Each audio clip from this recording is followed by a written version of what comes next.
All of us know Harvard Business Review has said data science is the sexiest job of 21st century. Now, people have started to misuse this word a lot as well. Not everybody is a data science, but they think sometimes that data science can solve any problem that you have at hand. In order for you to solve a problem using data science technique, you should have basic understanding of what data science actually is. And whether you today go for an MBA or for any other master's degree, even if you are an economist, if you are a psychologist, if you are even studying geography, there is a huge amount of data science which is involved right now in humanities. So forget about engineering, forget about medical.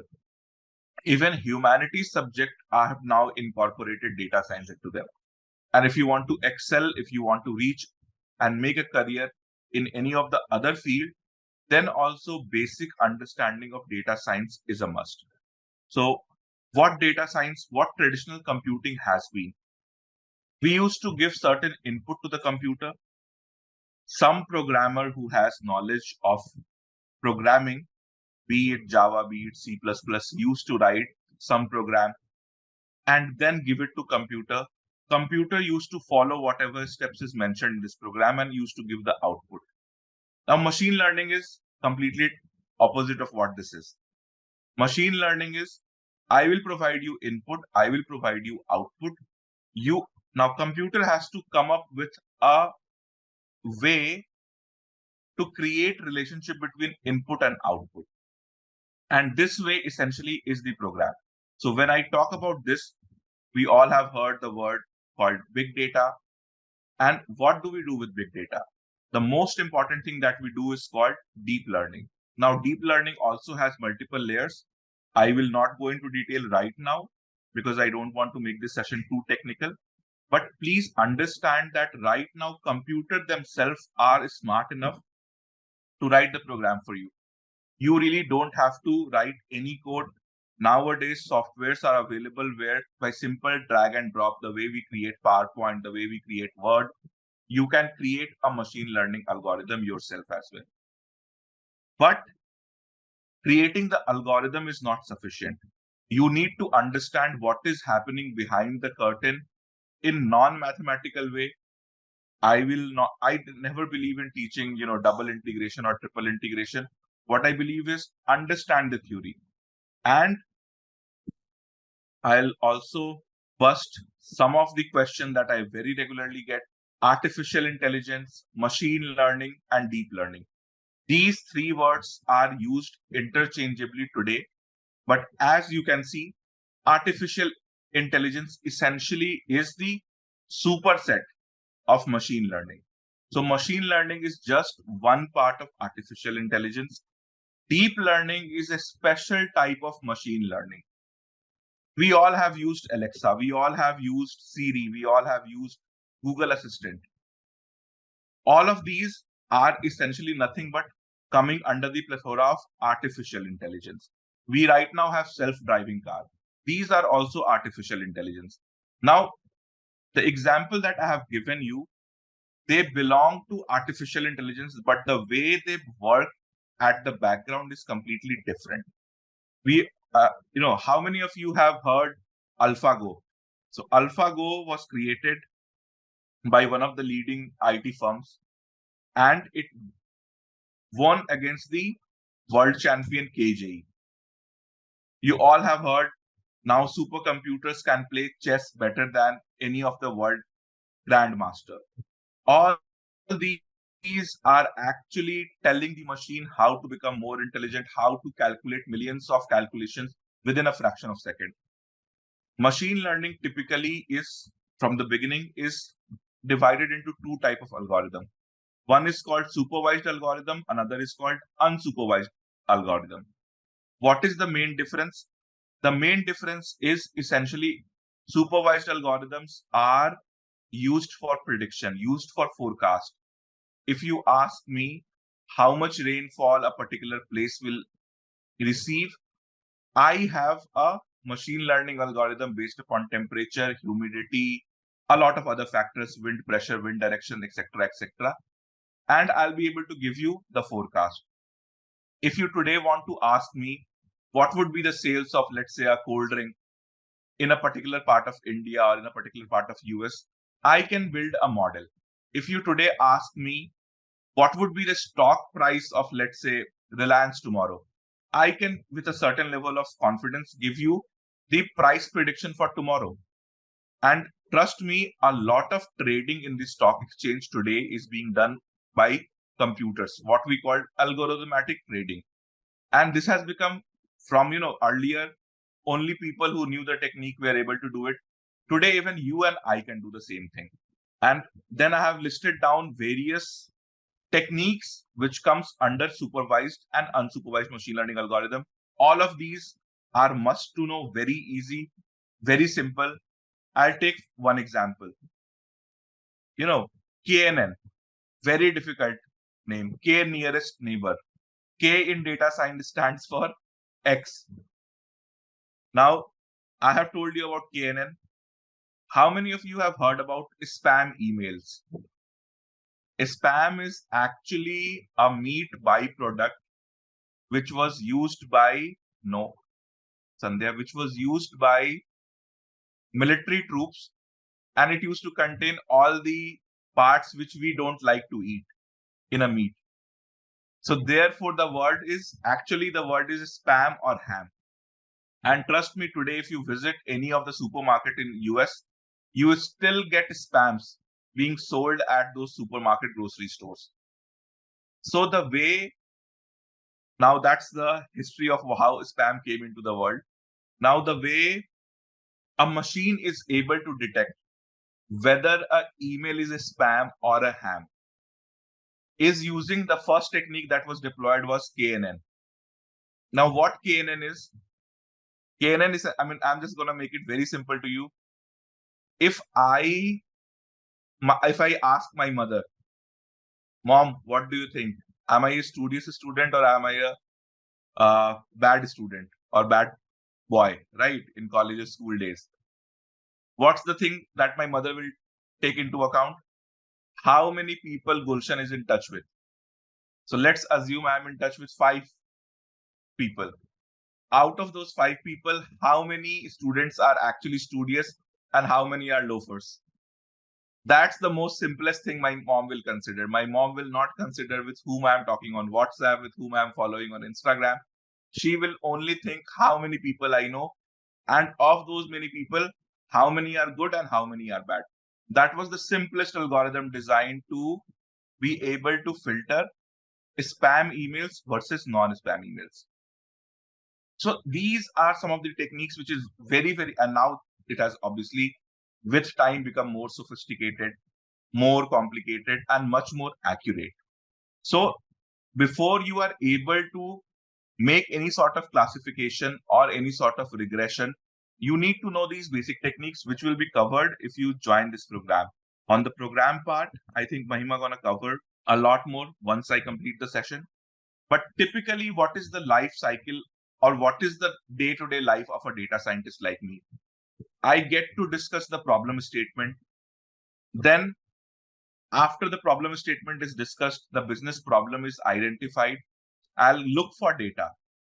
Now, while looking for data, I'll either be able to get this data from free portals. Today, a lot of free data is available. And then there are business data, which is available only via client. So I'm going to ask the client to provide me those data. Substantial amount of time, even today, by me is done on data preparation.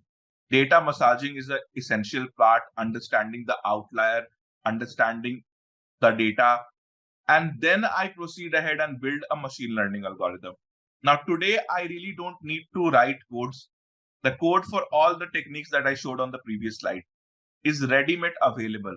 That is not what brings value on the table by having me as a seasoned data scientist. What brings value? Which is the right technique?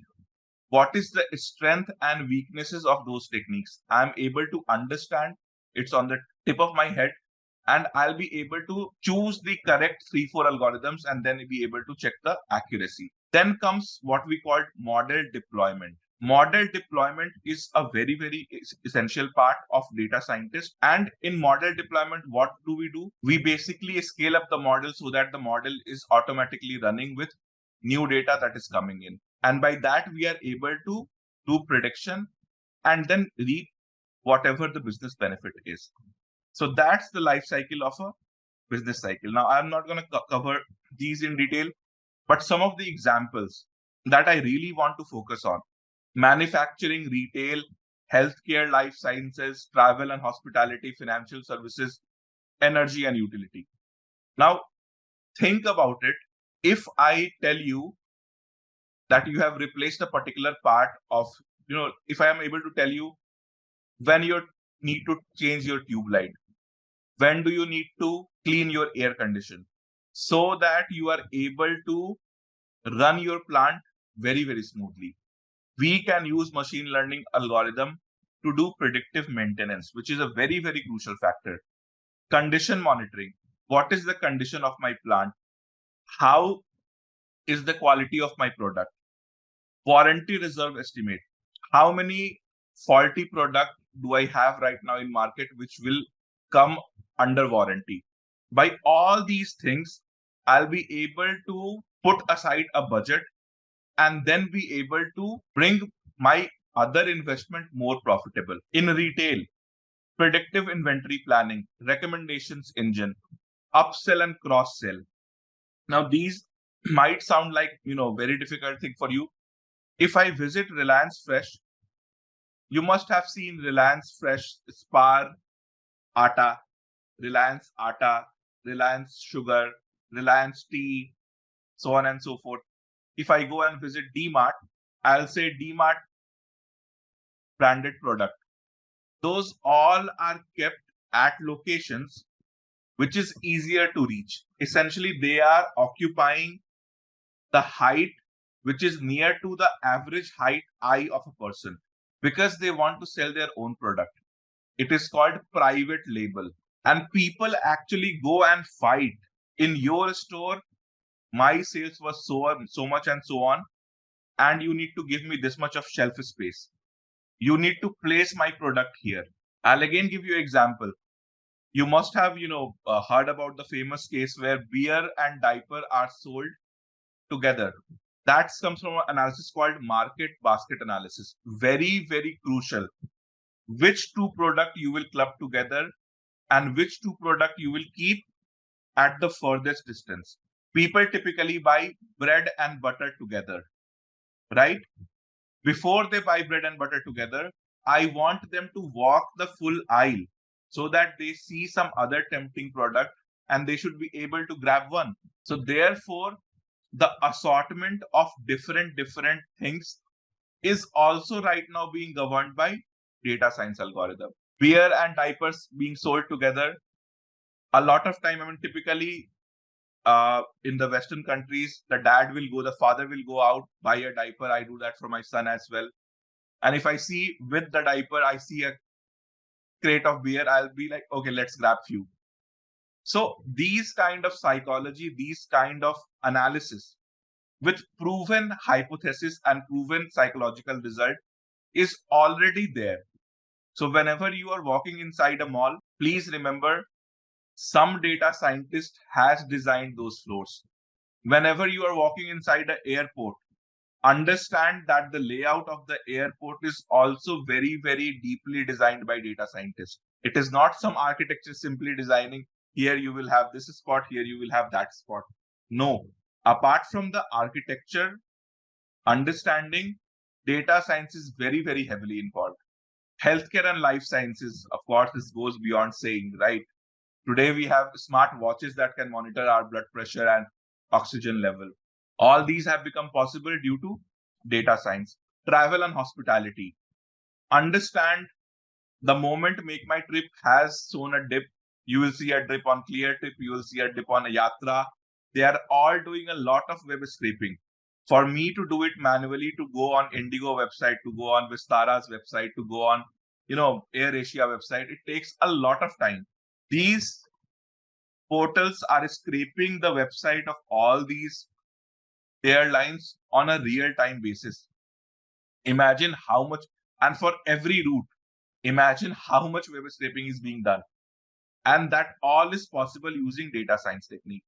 Financial services, you must all be getting, request for credit card, request for loans, blah, blah, blah. The moment you buy one loan product, you will start getting calls for another loan product. What is that they are happening? They are trying to upsell and cross sell you. Energy and utility again. A lot of things happening in this space. I specialize in this space as well. But understand the amount of electricity that comes to your home. If even that voltage increases by a certain degree, you will see the MCB coming down. Somebody has designed those things, and those designs are not just governed by physics, but also governed by data scientists. How much load a wire can take. Otherwise, once in every blue moon, one full neighborhood will have all broken and burnt appliances. So a lot of data science is being applied right now. Do you know what Netflix did?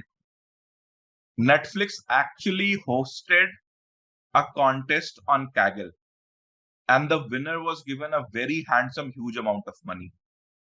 It was what we call today as recommendation systems. And the most popular recommendation systems, you might not have heard the word, called collaborative filtering, won that award. And today, the moment you sign up for any of these platforms, the moment you go to GeoTV, it will ask which are the 3 languages you want to see, what's the genre of the things. So the moment I am logging in, it is able to give me certain recommendation based upon what I have given or set as preference. The moment I started to watch on YouTube, so the YouTube video that you will see on your mobile phone would be entirely different from the YouTube list that I get. The job recommendation that I get on LinkedIn would be entirely different from what you get. Understand that there is certain cohorts which is being established by YouTube, by all Netflix, by Amazon Prime, by Z5, which essentially is trying to personalize your experience. And all that is happening without you even realizing it. There was a very famous company who used to increase the price of product on their portal by the device type that you are using to log in. So if you are using an Apple or an iPhone mobile, the prices is higher as compared to if you are using a Android. It has now been made illegal, but trust me, for a couple of years, they were doing that in US. The prices would depend upon what device you use. And if you use a costly device, I can sell you the same thing at a higher price. There then came a regulation, you can't do that online. But trust me, unlike India, if some of you have traveled to US, there is no MRP. A seller is free to sell their product at any of the prices. Two stores nearby can sell you the same item at completely different prices, and it is completely legal. There is nothing against that. And they were doing the same thing.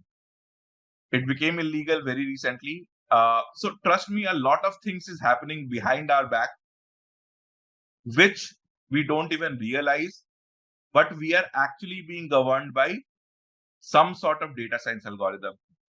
Today today we are seeing products which we have never imagined earlier in our life. And all these are happening using some sort of data science algorithm. Don't just simply think that a IT or a tech company has designed a solution. A IT or tech company is incomplete without data science. Even the most trivial things are becoming more innovative.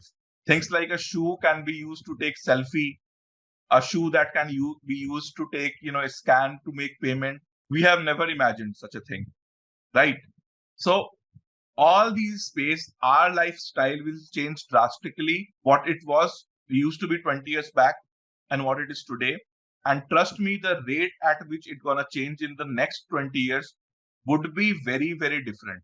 And all of that complex problem is being solved using data science technique. Now, a very important question that I get to ask by a lot of people is, Where is the career? What sort of career can I have if I learn this technique? Now, jobs in data science, a lot of digital marketing, cloud engineer. Within data science, there is a separate job for data scientist. But don't think that a web administrator or a full stack developer or all of these, a UX designer, all of these will be working with a data science team. So no matter in which of the tech or IT domain that you are, the full life cycle of the company or of the product is incomplete today without the use of data sciences. Now, I'll tell you the type of companies that we have right now. And technology and IT product company. What is this? Technology product company makes product as a software. So they use software and make a product out of it. Google, Microsoft, Netflix, Cisco, Facebook, etc., are falling in such category. But if you see Infosys, TCS, Cognizant, Wipro, they essentially are executing software projects for somebody else. I'm not sure how many of you have filed ITR up until now, but trust me, the latest portal designed for Government of India income tax portal is by Infosys. And they are using a lot of data science algorithm to find out who are the people who are evading taxes. I saw recently a SP able to analyze post-examination data to able to uncover that the question paper was actually leaked. And he took help of one of the data scientists to analyze the marks of a student and then come to the conclusion that the paper was leaked for this examination and the examination should be cancelled. So think about different use and different perspective of data sciences. Having said that, then you have consultancy company. One of the company where I work for is here listed here: McKinsey, BCG, Bain, EY, Deloitte, PwC, KPMG. All of these company giving consulting project use data scientist as one of the integral part. Then you have captive IT. Captive IT means I am using the IT and the different allied services for my own benefit. For example, we all must be having a net banking account, right, with any of the bank. Those bank will hire people with software engineering background to design a website where they can be able to log into their account. They can see their amount of money in real time. And then if they have taken a loan, if they have done a deposit, if they have done any sort of investment, they are able to cross-sell and upsell their product. Do you know how Visa and MasterCard make their money? Suppose I am bank HDFC and you are bank Axis and you are using Axis card on a HDFC terminal. The moment you swipe your card, Axis Bank goes and tells HDFC, oh, listen, this person has 5 lakh rupees in the amount. The moment I will know, okay, this person has 5 lakh rupees in their account, I will send my representative to that person's house and I'll ask them, please open an account in my bank.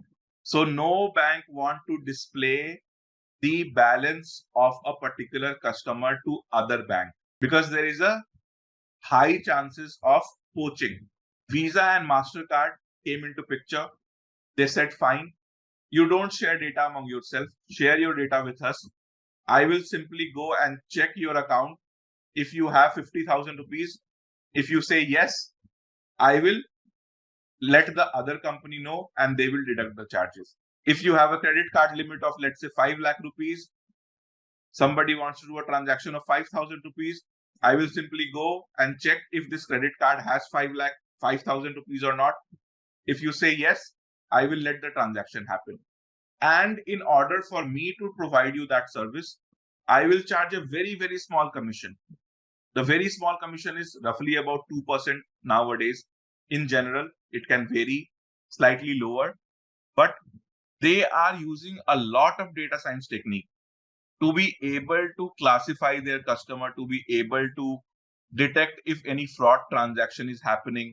Similarly, insurance companies are also using a lot of data science techniques to be able to understand if the claim is actually true in nature or false in nature. Then we have BPO and KPO. Infosys again and TCS again, both are very, very renowned BPOs. Genpact, WNS, and then you have third-party contractor and freelancers.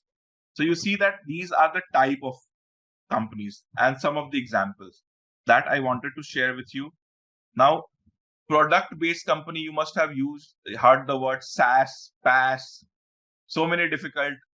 SaaS is nothing but software as a service. PaaS is nothing but product as a service. Adobe, Amazon. What do you go and do on Amazon?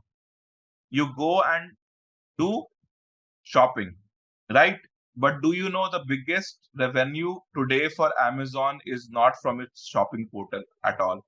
Amazon is actually hosting the big data on their server. And for that, they are charging huge amount of money. Their services like, data lakes, AWS, S3 buckets, etc., are the core revenue earning item because they are a subscription based services. For every single use, even the company needs to pay Amazon. And apart from Amazon, there are two more companies. One is Microsoft. You must have heard about Microsoft Azure, very intensively used in data science world. And then the third is Google Cloud Platform. So GCP, Microsoft Azure, and Amazon AWS are the three places where big data is being hosted at the moment, with a lot of inbuilt analytical feature. And then, of course, I have already told you about Facebook, Google. All these companies comes under the category of SaaS companies. Now, let's quickly move on to what type of role you will have. So I have, again, coding, non-coding, blended. I have just, you can take a snapshot. I don't have a problem. But trust me, the reason that I want to showcase you, I'm not going to discuss each of the job description, but then you will see that data science can be done by people who know coding, can be done by people who don't know coding, a little bit of coding. I'll not say no coding at all. And then some roles require blended. Okay. And trust me, the amount of coding required in data science is not very, very hardcore. You just need to know the basics. And sometimes those basics, those easy things are also difficult when you are learning. Therefore, you need the right industry expert to teach you that. Otherwise, you will end up, you know, nowhere. And then you have again some more example in IT services, so on and so forth. But again, slightly different from product-based services. Here you have few different roles where you also will have the role of a business analyst or a role of a what we call ML engineers. ML engineers role is very heavily coding required, but the role of business analyst, no coding. You can use Tableau, Python. You will never use Python. You will use Tableau. You will use Power BI. You will use Excel. A little bit of VBA or macros if required, which needs coding, but very less amount of coding is needed. And then you have roles which is blended. So whether you become a manager or you are fresher in the field, you will need to know certain aspect of data science. Very few places you can do well and reach the higher level without the knowledge of data science. Basic level of data science is a must. And if you deep dive into the career space right now, I'll not, in the interest of time, I'm going to end my session right now. But trust me, if you reach to a level where you are in the decision making process, you will eventually need to communicate yourself with data scientists. And in order to understand the recommendation, you will have to understand data science. And this field right now has more demand than supply. And there is a very big dearth, acute shortage of good data scientists in the industry. There are data scientists who are good, but good just from coding perspective. There are data scientists who are good from other technical aspect, but people who understand business, there's an acute shortage. And if you have business knowledge, if you understand the full horizon, then it basically takes you prepared to jump onto a higher designation.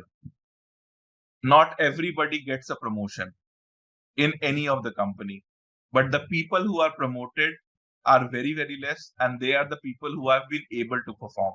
The reason that they are able to perform is not because they are technically very, very sound, but because they have technical knowledge plus business knowledge, and business knowledge takes time to come.